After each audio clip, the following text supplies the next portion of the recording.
میگه اون دل که ز چشم دلبر افتاد بیمار شد و به بستر افتاد. خدا نکنه دلی که از چشم دلبر بفته که و بیمار شد و بستر افته که.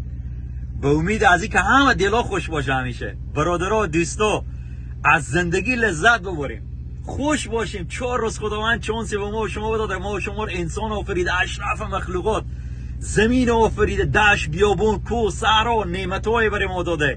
از اینا استفاده کنیم، تشویش نکنیم، چرت نزنیم، غم هم هیچ چیز نخوریم. با خدا میموریم برادرای، میموریم. نمرود بمرد، فرعون بمرد، حضرت سلیمان علیه السلام بمرد. خوب کاکا بدماشا کمیت را میرفتم دنیا و زیر پای اینا میلرزید بمردم. ما و شما از اینا کاکتر خیال کنیم. با همین کرونا چقدر مردم مرده برادرها. با خدا میموریم. 4 روپی داریم، همون 4 روپی خوب خرج کنیم، سختی نکنیم، بریم خود دوستا و فامیلا و برادرها مسافرت کنیم، چکر بزنیم.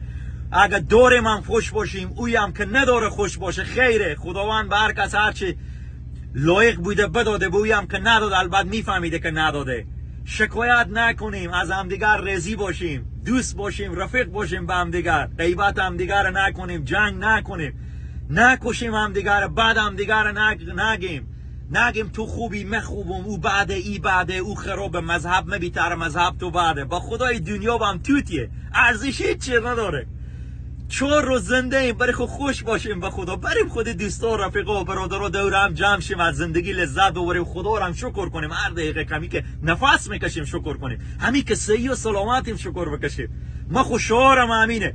به خدا تا تمام مردم دنیا رو به سوی خوشی نکشونم یالا نمیدم. هر روز ویدیو جور میکنم، الحمدلله موفقم بشدم.